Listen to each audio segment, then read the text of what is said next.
जय Hind and hello guys, स्वागत है आपका आपके अपने YouTube चैनल ज्ञानदेव होस्ट में। और इस वीडियो में मैं आपको बताने वाला हूं पटना हाई कोर्ट मजदूर भर्ती 2025 ऑनलाइन फॉर्म के बारे में कि कैसे आपको इस भर्ती का फॉर्म फिलअप करना है। तो आप इस वीडियो को देखते रहिए, यहां पर आपको राशन से लेकर प्रिंट तक स्टेप बाय स्टेप पूरी जानकारी दी जाएगी। तो चलिए शुरू करते हैं। अगर आपने अभी तक वीडियो को लाइक शेयर नहीं किया तो कर दीजिएगा, और अगर आप चैनल के ऊपर नए हैं तो चैनल को सब्सक्राइब करके बेल आइकन ऑन कर लीजिए। इसके बाद में जो लिंक मैंने आपको इस वीडियो के डिस्क्रिप्शन में दिया है, लिंक आप ओपन करेंगे एंड देन आप इंपॉर्टेंट लिंक के सेक्शन में आकर के अप्लाई ऑनलाइन लिंक ओपन कर लेंगे और आपके सामने यहाँ पर कुछ ऐसा इंटरफेस आ जाएगा। आप यहाँ से टू रीड डिटेल्ड एडवर्टाइजमेंट, इसके ऊपर क्लिक करके इसका जो एडवर्टाइजमेंट है वो रीड कर सकते हैं, जहाँ पर आपको इस इंपॉर्टेंट डेट्स जानने को मिलेगी कि आप लोग इस फॉर्म को 17 फरवरी 2025 से लेकर के 18 मार्च 2025 तक भर पाएंगे। डेट ऑफ एग्जाम आपको बाद में बता दी जाएगी। इसमें यहाँ पर सैलरी आपको 14,800 रुपये से लेकर के 40,300 रुपये दी जाएगी और इसके अंदर टोटल 171 वैकेंसी है और रेगुलर मजदूर है, यानी कि परमानेंट वैकेंसी है। और कौन सी कैटेगरी के लिए कितनी वैकेंसी है उसकी इन्फॉर्मेशन देख सकते हैं। अप्लाई करने के लिए आपसे यहाँ पर बेसिकली 8वीं पास की योग्यता मांगी है और इसमें एज लिमिट कितनी है वो भी आप यहाँ पर चेक कर सकते हैं। इसमें बोला है कि the applicant must fulfil following minimum qualification eligibility condition for the post of regular मजदूर एज ऑन 1 जनवरी 2025, यानी कि 1 जनवरी 2025 तक आपने कम से कम 8वीं पास की हो। फिर मैक्सिमम एजुकेशनल क्वालिफिकेशन यानी कि 12वीं से ज़्यादा आपने पढ़ाई ना की हो, मिनिमम 8वीं और ज़्यादा से ज़्यादा आपकी 12वीं, और आपको साइकिलिंग आती हो और आपको साथ ही लाइफ स्किल भी आती हो। तो ये सभी जानकारी आपने चेक कर ली। अब ये चेक करने के बाद अगर आपको लगता है कि आप इसमें अप्लाई करने के लिए एलिजिबल है तो आप कैसे फॉर्म को भरेंगे। तो जो आप यहाँ पर इंपॉर्टेंट लिंक के सेक्शन में आकर के अप्लाई ऑनलाइन लिंक ओपन किए थे, तो यहाँ पर आने के बाद में आप न्यू राशन इसके ऊपर क्लिक करेंगे। इसके बाद आपके सामने कुछ ऐसा इंटरफेस आ जाएगा। अब गाइज आपको यहाँ पर आपका फुल नेम एंटर करना है एंड देन इस नाम को आपको यहाँ पर दोबारा डाल करके वेरीफाई कर देना है। फिर आपसे पूछे कि आपने कभी आपका नाम बदला है, अगर हाँ तो यस, नहीं तो आप नो करेंगे। फिर यहाँ पर आपको आपका फादर नेम एंटर करना है। फादर नेम एंटर करने के बाद में आप यहाँ पर इसको नीचे देखेंगे मदर नेम, तो आपको यहाँ पर आपकी माता जी का नाम एंटर करना है। फिर आप यहाँ से आपका जेंडर सेलेक्ट कर लेंगे, मेल फीमेल या अदर। फिर पूछा है are you domicile of Bihar, अगर आप बिहार के निवासी है तो आप यस करेंगे, अगर आप नहीं है तो आप नो कर देंगे। उसके बाद में जैसे कि अगर आप यहाँ पर बिहार से नहीं है तो आप नो करिए, और नो करने के बाद में फिर आपकी जो रिजर्वेशन कैटेगरी है वो आपकी यूआर यानी कि अनरिजर्व्ड रहेगी। चाहे आप अपनी स्टेट में किसी भी कैटेगरी से बिलोंग करते हैं, आप यहाँ पर इसमें अनरिजर्व्ड कैटेगरी में काउंट किए जाएंगे। पर अगर आप बिहार के हैं तो आप यहाँ पर यस करके जो भी आपकी बिहार के अंदर कास्ट कैटेगरी है वो आप यहाँ से सिलेक्ट कर सकते हैं, जो भी आपकी कास्ट कैटेगरी है। इसके बाद गाइज आप यहाँ पर देखेंगे RUOH यानी कि ऑर्थोपेडिकली हैंडीकैप्ड, और आपकी विकलांगता 40% या उससे ज़्यादा है, अगर हाँ तो यस, नहीं तो आप नो करेंगे। अगर आप एक गवर्नमेंट के एम्प्लॉय है तो आप इस ऑप्शन में यस करेंगे, नहीं तो यहाँ पर भी आपको नो करना है। फिर पूछा whether serving in Patna high court और court subordinate to this court, यानी कि क्या आप अभी करंटली पटना हाई कोर्ट के अंदर जॉब कर रहे हैं या फिर जो इस कोर्ट से जुड़ी हुई सबऑर्डिनेट है उसके अंदर काम कर रहे हैं, अगर हाँ तो यस, नहीं तो आप नो करेंगे। इसके बाद आपकी जो भी मोबाइल नंबर है वो आपको देनी होगी, और साथ ही साथ ऊपर है आपकी डेट ऑफ बर्थ, तो आप यहाँ पर डेट ऑफ बर्थ सेलेक्ट कर लीजिए, पहले ईयर, फिर यहाँ से आपका मंथ और उसके बाद में day, and then mobile number डालने के बाद मोबाइल नंबर को दोबारा डाल करके वेरीफाई करना है। अपनी ईमेल आईडी डालनी है, ईमेल आईडी को दोबारा डाल करके वेरीफाई करना है। फिर पूछा है do you have a valid driving licence, क्या आपके पास वैलिड ड्राइविंग लाइसेंस है, अगर है तो यस, और यस करने के बाद में ड्राइविंग लाइसेंस का नंबर और कब आपका ड्राइविंग लाइसेंस इशू है वो डेट, और अगर आपके पास ड्राइविंग लाइसेंस नहीं है तो आप नो करेंगे। फिर पूछे डू यू नो साइकिलिंग, क्या आपको साइकिलिंग आती है, आपको बोला है कि there shall be a cycling test for all candidates who qualify the written test, only those who pass this initial cycling test will be considered for the skill test and interview, however this cycling test will not be mandatory for orthopaedically handicap, यानी कि जो भी candidate यहाँ पर exam clear कर जाएगा उसके लिए साइकिलिंग टेस्ट होगा, और जो लोग ये जो साइकिलिंग टेस्ट है वो क्वालिफाई करेंगे उन्हीं का फिर स्किल टेस्ट और इंटरव्यू होगा। जो कैंडिडेट ऑर्थोपेडिकली हैंडीकैप है उनसे साइकिलिंग टेस्ट नहीं लिया जाएगा। तो अगर आपको आती है साइकिलिंग आप यहाँ पर यस कर दीजिए। फिर यहाँ पर आता है fill in your proficiency in any one life skill, यानी कि आपकी जो भी लाइफ स्किल है वो आप यहाँ पर बता दीजिए। अगर आप यहाँ पर नोटिफिकेशन के अंदर आएंगे तो आपको यहाँ पर भी लाइफ स्किल के बारे में इन्होंने बोला है कि आपको लाइफ स्किल होनी चाहिए। अब लाइफ स्किल क्या हो सकती है वो आप यहाँ पर देख लीजिए। तो गाइज अगर आप यहाँ पर नोटिफिकेशन के अंदर आएंगे तो लाइफ स्किल को किसी मेन पैराग्राफ में एक्सप्लेन नहीं किया है, पर अगर आप गूगल करेंगे कि लाइफ स्किल क्या होती है तो आपको पता चल जाएगा, जैसे कि self awareness, empathy, critical thinking, creative thinking, decision making, problem solving. तो जो भी आपकी सेल्फ स्किल है, कोई भी आपकी सेल्फ स्किल हो सकती है, वो आप यहाँ पर अपने बारे में बता दीजिए कि हाँ मुझे ये लाइफ स्किल आती है।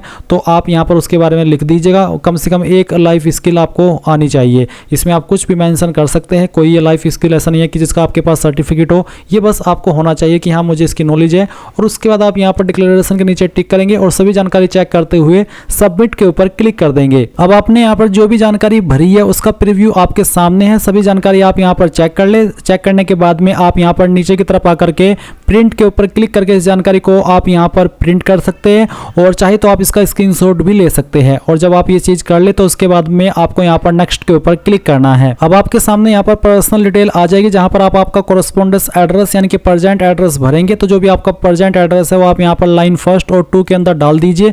फिर अपनी स्टेट यहाँ से आपको सिलेक्ट कर लेनी है, जो भी आपकी स्टेट है, और उसके बाद में आपकी जो सिटी डिस्ट्रिक्ट है वो कौन सी है वो आप बताएंगे। एंड देन आप यहाँ पर कंट्री में इंडिया ही रहने देंगे, और फिर आपको जो आपका पिन कोड है वो डाल देना है। मैं फॉर्म डेमो के लिए भरा हूँ तो मैं यहाँ पर एक रैंडम एड्रेस फिल कर रहा हूँ, सिर्फ आपको दिखाने के लिए। आप आपका रियल प्रेजेंट एड्रेस भरेंगे।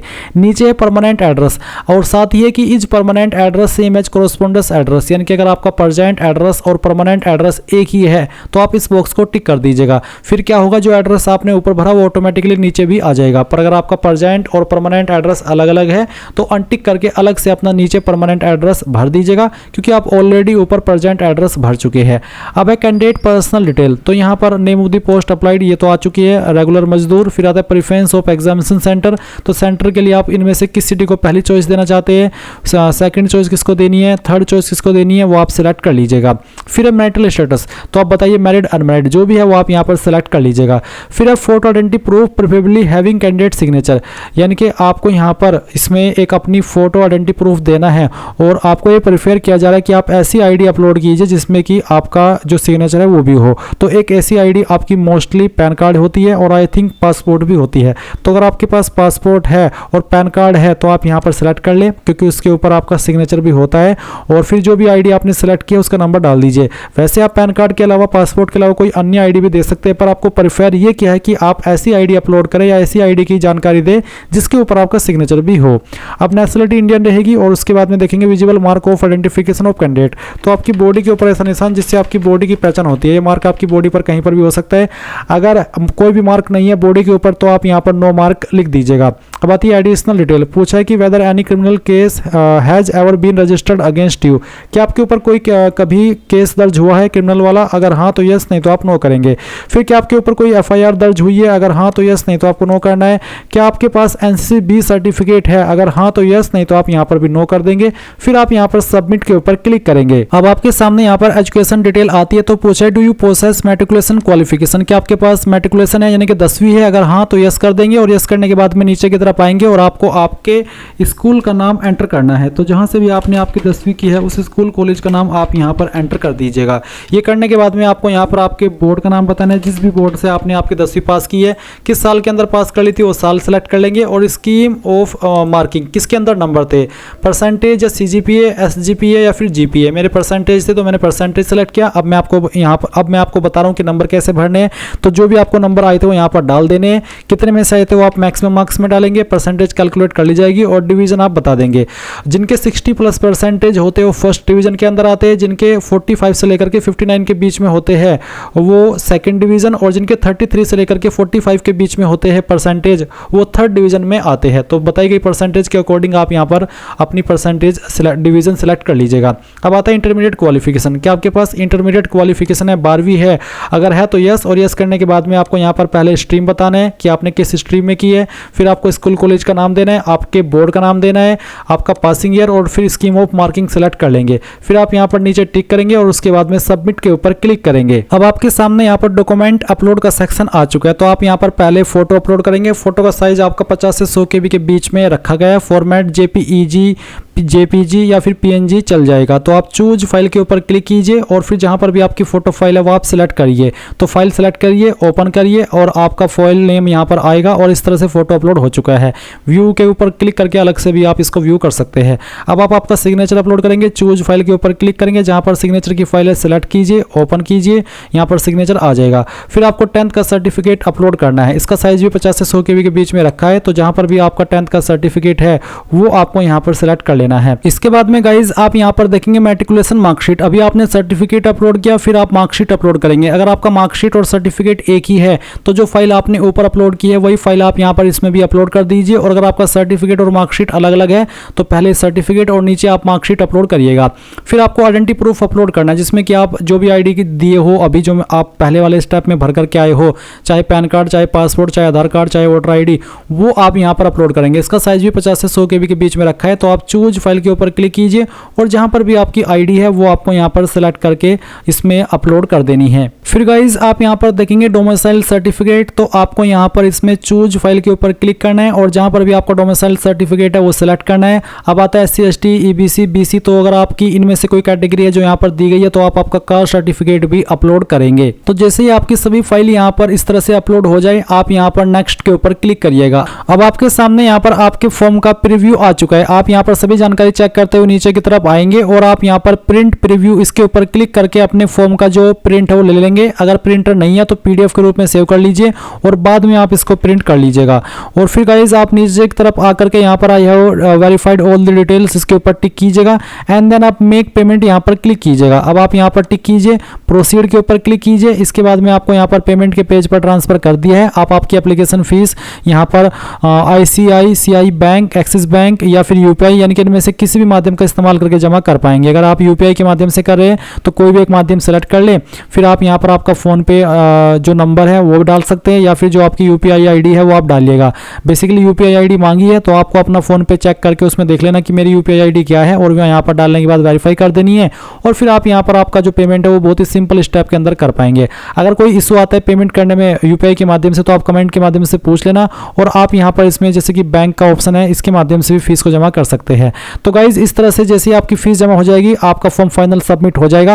और अगर आप यहाँ पर जैसे अपनी फीस जमा कर देते हैं और वो यहाँ पर अपडेट नहीं होती है तो आप यहाँ पर पेमेंट वेरिफिकेशन के ऊपर क्लिक करिएगा। उसके बाद में रजिस्ट्रेशन नंबर डालिएगा और जो आपको ऑर्डर ID मिली है पेमेंट करने के बाद, चाहे आपने किसी भी माध्यम से किया है, वो ऑर्डर ID यहाँ पर डालने के बाद वेरीफाई पेमेंट के ऊपर क्लिक करके अपनी फीस को वेरीफाई करा देना है। आपका फॉर्म यहाँ पर बिल्कुल कंप्लीट हो जाएगा और आपकी फीस भी अपडेट हो जाएगी। इस तरह से आप ये फॉर्म भरेंगे। आई होप ये प्रोसेस पसंद आया होगा। So thanks for watching. जय हिंद।